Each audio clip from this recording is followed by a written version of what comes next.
खुशामदीद, आदाब, good morning, अस्सलाम वालेकुम। आप सबको हमारी तरफ से हो। प्रोग्राम आपने देखना शुरू कर दिया है सलाम जेके गुलिस्तान न्यूज़ का मॉर्निंग शो, और आज का मॉर्निंग शो लेकर आपका मेज़बान इशफा गौहर हाज़िर खिदमत है। सामीन नाज़रीन, आप इस नशरियात को टीवी पर देख रहे हैं, लेकिन आप हमारे सोशल मीडिया प्लेटफॉर्म पर ज़रूर आइएगा। ट्विटर, इंस्टाग्राम, फेसबुक के साथ साथ आप हमारी ऑफिशियल वेबसाइट www.gulistannews.in पर लॉगिन, सब्सक्राइब और शेयर ज़रूर कीजिएगा, ताकि जहां पर आप खबर पढ़ भी सकते हैं वहां पर आप तहरीर भी कर सकते हैं और हमें आगाह भी कर सकते हैं कि मौजूदा सूरत हाल के बीच किस तरीके का माहौल है और क्या कोई खबर छूटी तो नहीं। इसलिए हमें बाखबर करने के लिए सोशल मीडिया का बाज़ाब्ता तौर पर आप इस्तेमाल हमारे लिए करेंगे।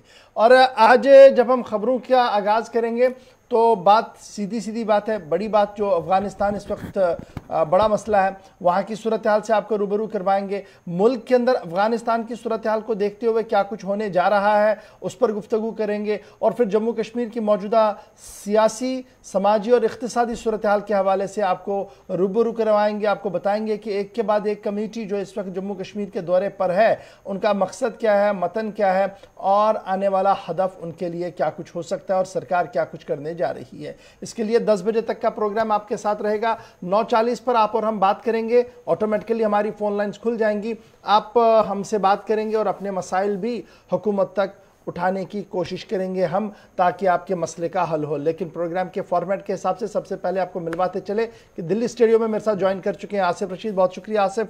और बढ़ाते हैं प्रोग्राम को आगे और आपको बताते हैं कि तारीख के पन्नों में आज के दिन में क्या कुछ तहरीर हुआ है। खुशामदीद, सुबह बखैर। प्रोग्राम सलाम जेके देखने वाले सभी नाजरीन को शुरुआत करते हैं आज के दिन के हवाले से। और आज का दिन क्यों अहम है, सबसे पहले कुछ तारीखी एतबार से इस पर भी बात करते हैं। 1925 में आज ही के दिन एडोल्फ हिटलर ने अपने सियासी उसूलों पर मबनी किताब मेरी जद्दोजहद शाया की थी। आज ही का दिन था और जो कुछ उसने ज़िंदगी में किया था, जिसके लिए उसे काफ़ी ज़्यादा तनकीद भी झेलनी पड़ी, तनकीद का सामना करना पड़ा, उस पर बिलाखिर उन्होंने किताब लिखकर बहुत सारे मामलात हल किए थे। 1947 में आज ही का दिन था। बरतानवी शहंशाह जॉर्ज शशम ने कानून आज़ादी हिंद के मसौदे पर दस्तखत किए थे और आज ही के दिन ये हुआ था। और 1977 में वियतनाम अक़वाम मुत्तहिदा का रुकन बना। आज ही के दिन परमानेंट मेंबर जो मेंबर है वो बना था। 1977 का आज ही का दिन था। 1980 में भारत ने अपना पहला मवासलाती सैयारा रोहिणी अव्वल खला में भेजा। स्पेस में आज के दिन इसे छोड़ा गया था। 2008 में जनरल परवेज मुशर्रफ ने सदर पाकिस्तान के ओहदे से मुस्ताफ़ी होने का ऐलान किया। आज ही का दिन था। और 1945 में आज ही के दिन नेताजी सुभाष चंद्र बोस को ले जाने वाला तैयारा हादसे का शिकार हुआ था 18 अगस्त 1945 को। चलिए जी, ये तो तारीखी पस मंज़र में कुछ अहम तरीन वाक़यात थे जिनकी वरगर्दानी करने की कोशिश की गई। अब बढ़ते हैं जी आगे। बात ज़रा शुरुआत करते हैं ख़बरों की, और ख़बरों में जहाँ सबसे पहले बात अफ़गानिस्तान की करेंगे, जहाँ हर पल और हर वक्त एक नई खबर आ रही है। उस नई खबर का असर आलमी दुनिया पर भी पड़ रहा है और आलमी सियासत भी उसी तरीके से गामजन हो रही है। और जब हम बात करेंगे अफ़गानिस्तान की, तो आपको सबसे पहले ये भी बताते चले कि तालिबान ने इक़्तिदार में आने से पहले जो सूरत हाल थी और इक़्तिदार में आने के बाद की सूरत हाल को लेकर कल अपना मौक़िफ़ सामने रखा है। यानी पहली बार काबुल आने के बाद तालिबान की तरफ से ऑफिशियल प्रेस ब्रीफिंग की गई है, ऑफिशियल प्रेस ब्रीफ किया गया, प्रेस मीट किया गया और मकामी और इंटरनेशनल मीडिया के सवालों का जवाब दिया गया है, जिस दौरान अफ़गानिस्तान के तर्जुमान यानी तालिबान के जो तर्जुमान हैं मुझे उनकी तरफ से बात साफ कर दी गई है ज़बीउल्लाह मुजाहिद की तरफ से कि आने वाले दिनों में अफ़गानिस्तान की सूरत हाल किस तरीके की होनी है, गैर मुल्की अफवाज के लिए क्या कुछ प्रोग्राम बनाया गया है। और दो बातें बड़ी अहम उन्होंने बताई कि एक आम माफ़ी का ऐलान अफ़गानिस्तान के अंदर किया गया है।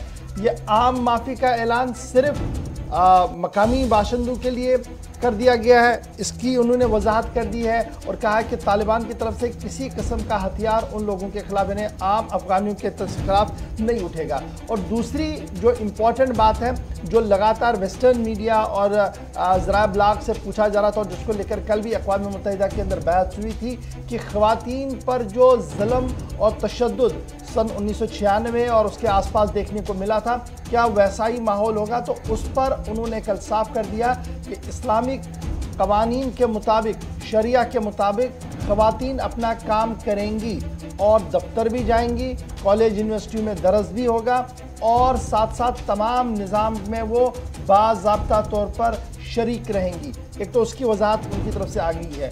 दूसरी बड़ी बात जो मेरी नज़र में बड़ा इंपॉर्टेंट है, एक दो बातें बाद में आसिफ आपको डिटेल में बताएंगे। चूँकि ये पहली प्रेस कॉन्फ्रेंस थी, इसलिए ख़वातीन के हकूक़ पर जो सबकी नज़रें थी उस पर उनकी वजाहत आई है कि as per the Islamic Shariah law जो है उनको आगे चलने, काम करने और पढ़ने की इजाज़त होगी। दूसरी बड़ी बात जो थी इस प्रेस कॉन्फ्रेंस के अंदर जो बताई गई वो ये थी कि ज़राया ब्लाग जो है, इंटरनेशनल मीडिया और मकामी मीडिया जो है वो आज़ाद है जी काम करने के लिए, लेकिन आज़ादी की हद का तयन कर दिया गया है कि अफ़गानिस्तान के मफादात के ख़िलाफ़ अगर कैंपेन चलाया गया तो उसको बर्दाश्त नहीं किया जाएगा। यानी आप हदूद के अंदर चलिए तो सही है, जब आप पार करने की कोशिश करेंगे तो आपके ख़िलाफ़ कार्रवाई होगी। एक हद मुकर्रर कर दी है तालिबान की तर्जुमान की तरफ से, कल इस बात की भी वजाहत कर दी गई है। और तीसरी बड़ी बात, बैनुल-अक़वामी इदारा जात जो है और पूरी दुनिया जो है उनके और अपील करते हुए कल ज़बीहुल्लाह मुजाहिद की तरफ से ये साफ कर दिया गया कि तालिबान को रिकॉग्नाइज़ किया जाए, उन्हें तस्लीम किया जाए बहस्ती सियासत की, सियासी कैदियों, बहस्ती लीडर्स के, और तालिबान की हुकूमत को तस्लीम करना वक्त की ज़रूरत भी है, क्योंकि हमने जो इंटरनेशनल कम्युनिटी के साथ वादा किया है हम उस पर गामज़न है। चौथी बात जो इसमें काफ़ी बड़ी इम्पॉर्टेंट है वो ये है कि अब तालिबान, अब अवाम के पास हथियार रखने की ज़रूरत नहीं है। जो पिछले 3 दिन से हम देख रहे थे कि तालिबान लगातार क्रैकडाउन कर रहा था और वहाँ पर जो हथियार थे वो उठाए जा रहे थे, उसका मानना था कि अब ज़रूरत नहीं है, इसलिए अवाम के पास हथियार नहीं होना चाहिए, हुकूमत के पास हथियार होना चाहिए। तो ये 2-4 चीज़ें बड़ी इंपॉर्टेंट थी जो कल ज़बीहुल्लाह मुजाहिद की बातचीत के दौरान सामने आया था। और क्या कुछ आपको तफसील के साथ आसिफ भी समझाएंगे।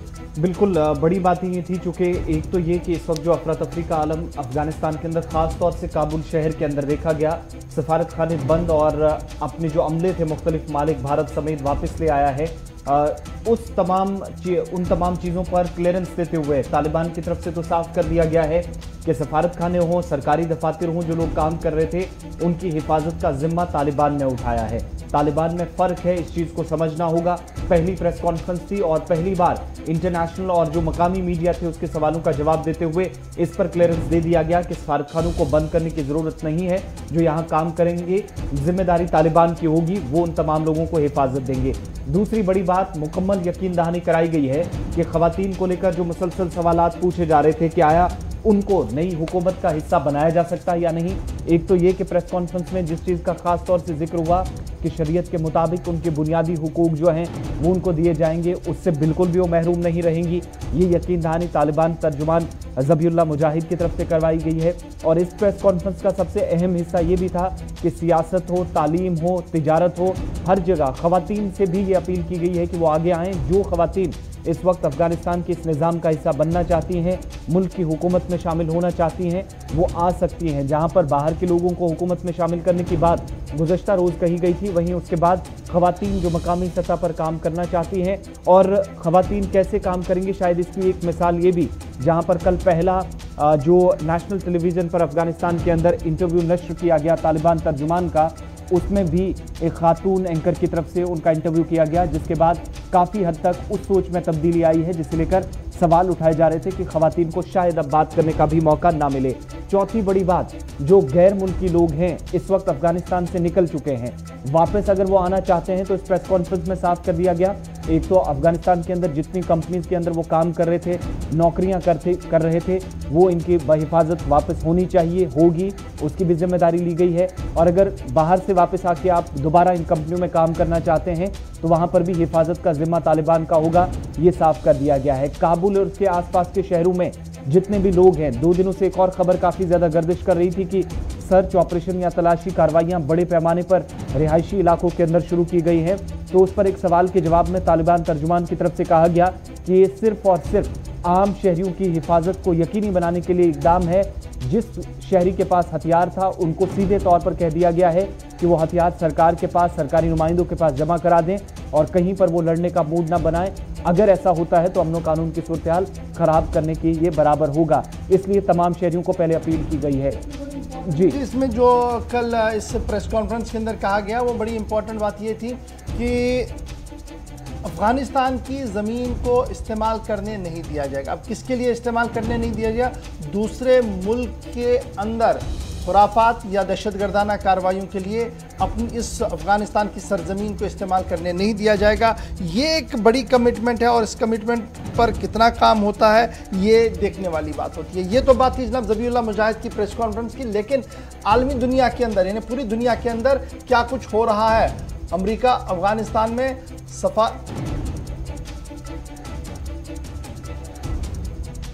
अच्छा जी, अब जरा क्या कुछ दुनिया के अंदर हो रहा है बड़ा इंपॉर्टेंट है जी। अभी तक अमेरिका की तरफ से जो बयान कल दफ्तर खारजा अमेरिका की तरफ से जारी कर दिया गया है, उन्होंने कहा कि सफारतकारी अफगानिस्तान के साथ जारी रहेगी।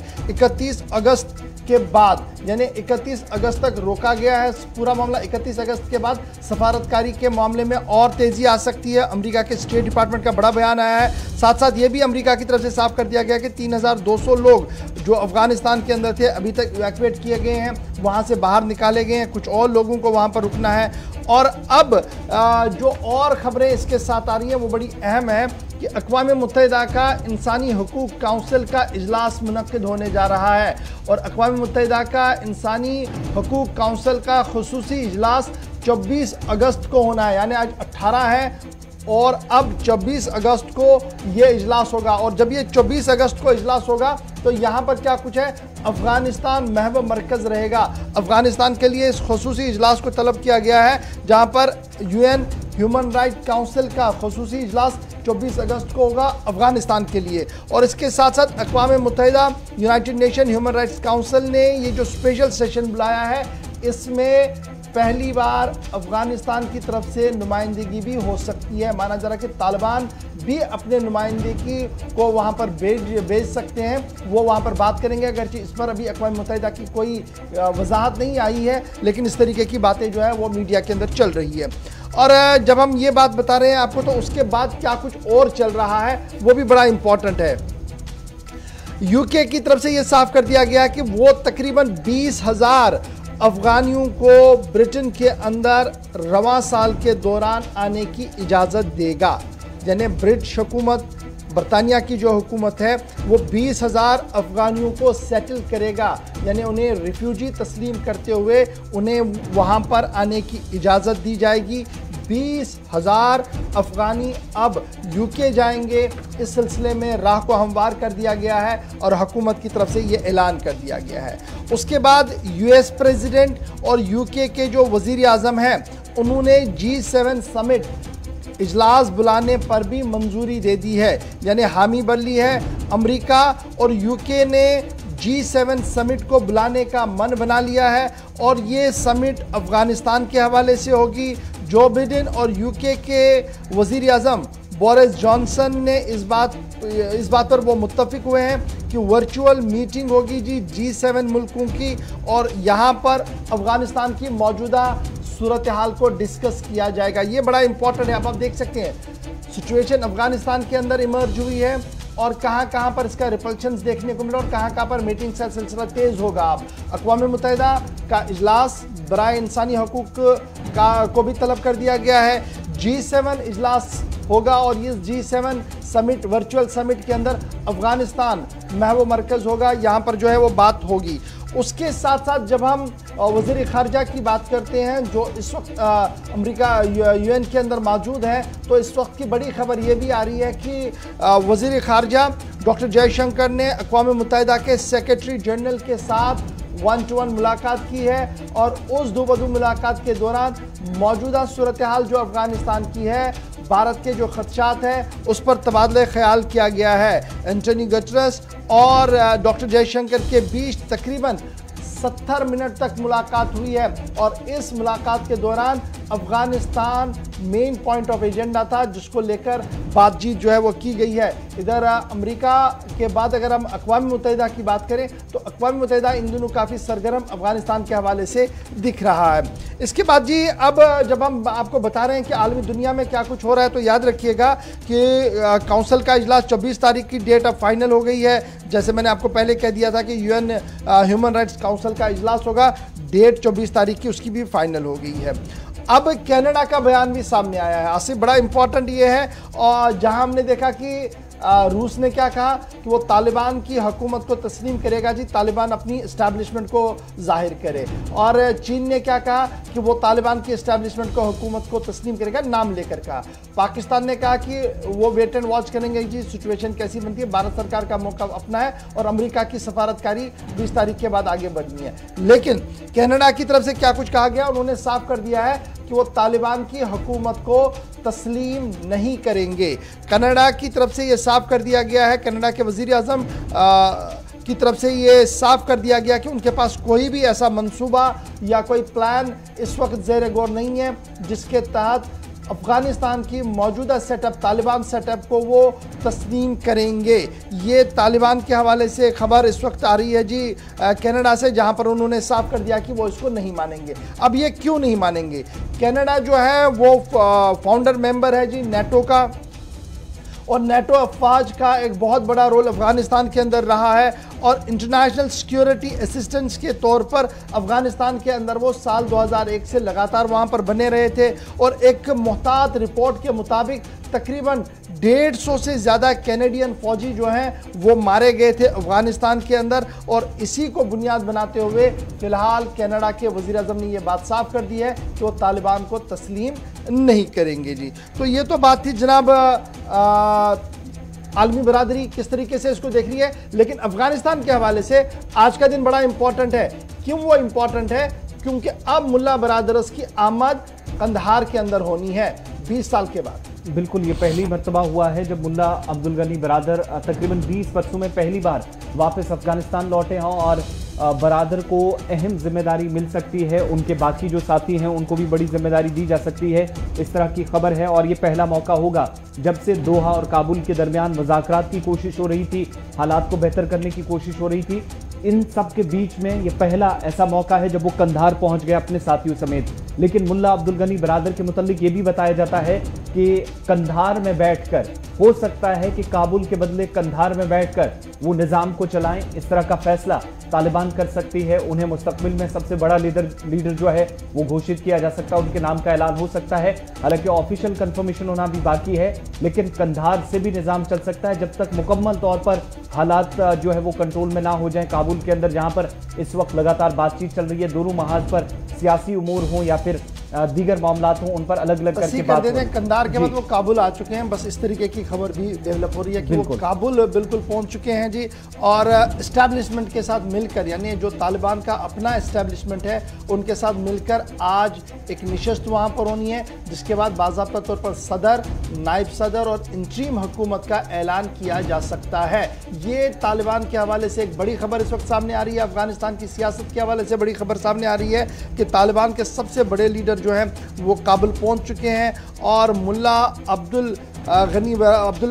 मुल्ला बरादर जो हैं वो अफगानिस्तान के अंदर एक मेजर रोल प्ले कर सकते हैं। कतर दोहा के अंदर पिछले 3 दिन से लगातार तालिबान की अपनी मशावरत चल रही थी, सियासी अमूर की जो कमेटी उनकी है वो मशावरत कर रही थी, और मुख्तलिफ पहलुओं को ज़ेर गौर लाया गया था। अब उसके बाद मुल्ला बरादर्स को शायद सामने रखा जाएगा फिलहाल सदर और नायब सदर के हवाले से, क्योंकि आपको याद होगा कि नायब सदर ने अभी ये दावा पेश कर दिया था रात देर के कि वो इस वक्त भी सदर है और उनके पास तमाम इख्तियारात है। लेकिन अब जब इस तरीके की सूरत हाल है तो पोजीशन आहिस्ता आहिस्ता अफगानिस्तान के अंदर भी क्लियर हो रही है कि अफगानिस्तान के हवाले से क्या कुछ होने जा रहा है। बड़ी खबर आपके टेलीविजन चैनल पर इस वक्त आ चुकी है कि अफगानिस्तान के नायब सदर अमरुल्लाह सालेह का बड़ा बयान, ये बड़ा बयान क्या कुछ आया था। सालेह ने खुद को निगरान सदर होने का दावा पेश किया था, जो मैं अभी आपको बता रहा था। लेकिन अब तमाम रास्ते जो है वो आहिस्ता आहिस्ता बदल रहे हैं, क्योंकि शाम होते होते बड़ी चीज़ें तब्दील होंगी अफगानिस्तान के अंदर। बिल्कुल, अफगानिस्तान के नायब सदर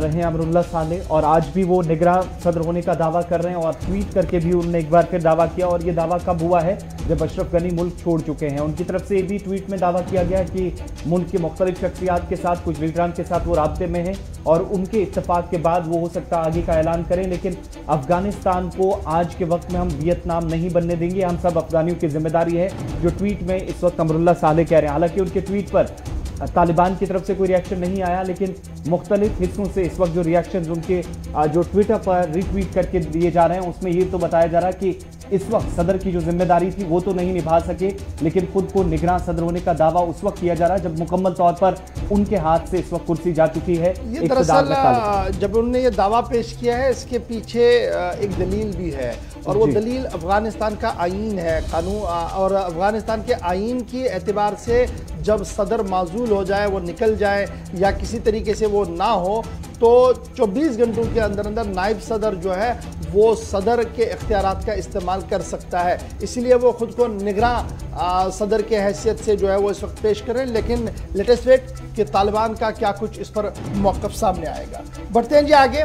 बात अफगानिस्तान की हो रही है ना, तो आपको बताते चलें कि दिल्ली के अंदर भी सियासत तेज़ है और रात देर गई जहाँ कैबिनेट कमेटी ऑन सिक्योरिटी का एक अहम तरीन इजलास हुआ है और उसमें कई अहम बड़े फैसले लिए गए हैं। वहीं पर खबर यह है कि वज़ीर-ए-आज़म की सदारत में आज एक बार फिर अफगानिस्तान के मामले पर कैबिनेट कमेटी ऑन सिक्योरिटी का इजलास जारी रहेगा। वज़ीर-ए-आज़म ने जहां कल कैबिनेट कमेटी ऑन सिक्योरिटी का हाई प्रोफाइल इजलास तलब किया था, जिसमें defence minister Rajnath Singh, home minister Amit Shah, finance minister Nirmala Sitharaman, कौमी सलामती के मशीर Ajit Doval, principal secretary to वज़ीर-ए-आज़म डॉक्टर पी के मिश्रा, काबीनी सेक्रेटरी राजीव गोबा और उसके अलावा हर्ष जो फॉरेन सेक्रेटरी है श्रृंगला साहब और एम्बेसडर जो वहाँ रह चुके हैं वो वापस आए थे, उन्हें भी यहाँ पर बुलाया गया था। तो इस तरीके से ये सूरत हाल जो थी वो वहाँ पर चल रही थी और कंटिन्यूसली वहाँ पर इस वक्त वहाँ पर ये मीटिंग्स हुई थी और उस मीटिंग के दौरान ये इस बात का ऐलान कर दिया गया था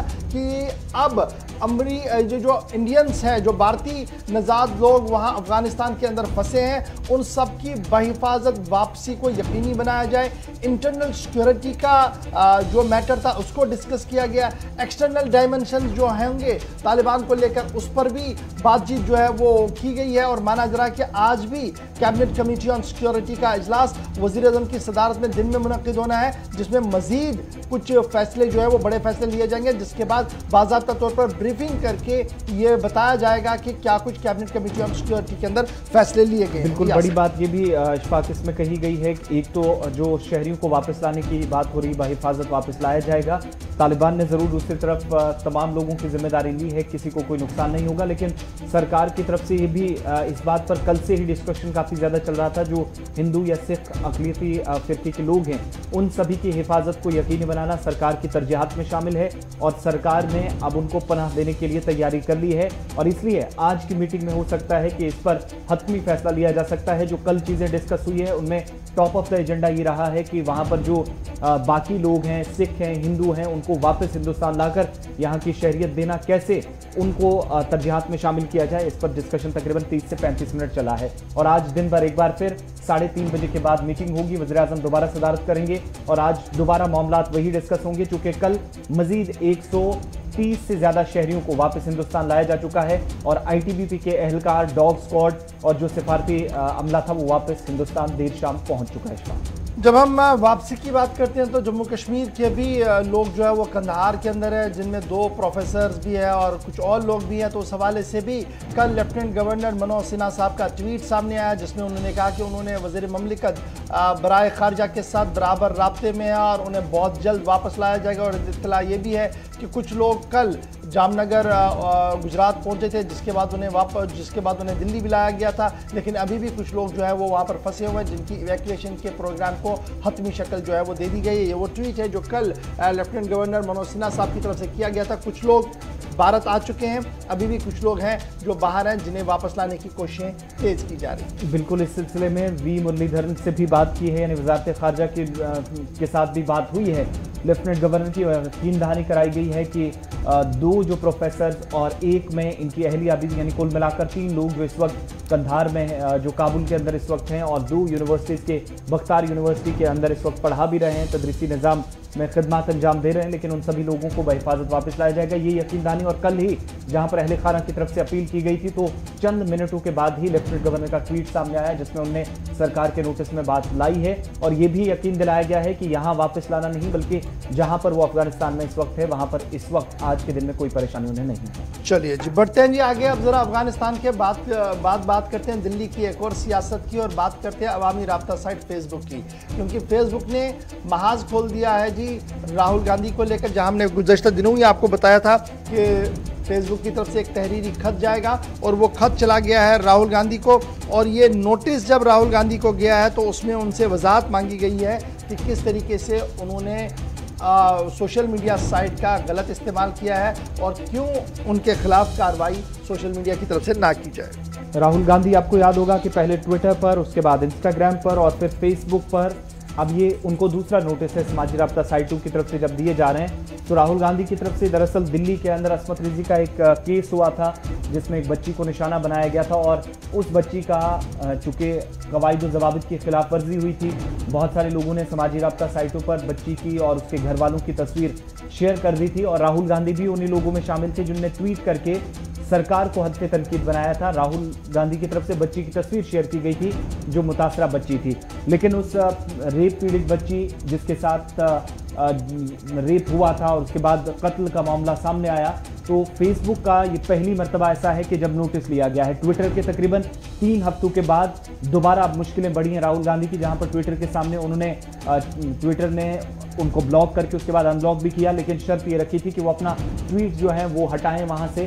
सरकार के नोटिस में भी ये चीज़ आई थी, और उसके बाद अब इंस्टाग्राम पर फिलहाल नज़र है कि हो सकता है इंस्टाग्राम पर भी कार्रवाई हो सकती है राहुल गांधी पर, लेकिन फिलहाल फेसबुक की तरफ से भी नोटिस चला गया है, और उनसे जवाब मांगा गया है कि उनकी तरफ से जो काम ट्विटर पर किया गया वही फेसबुक पर क्यों हुआ, कवानीन की खिलाफ वर्जी हुई, मुतासरा बच्ची का जो फोटो शेयर करना था वो शायद राहुल गांधी को फेसबुक पर भी महंगा पड़ सकता है। चलिए जी, अब बढ़ते हैं जी आगे, बात करते हैं जजों की और सुप्रीम कोर्ट की। और सुप्रीम कोर्ट के अंदर एक और चीज़ जो है वो देखने को मिल रही है कि पहली बार 3 ख्वातीन जज नामजद किए गए हैं। 9 में से 9 नाम सामने आए हैं, 9 नेम सामने हैं, उनमें से 3 ख्वातीन जज होंगी, और कॉलेजियम की तरफ से क्लियरेंस दे दी गई है, और अब उन्हें हाई कोर्ट से सीधे सुप्रीम कोर्ट के लिए लाया जा सकता है।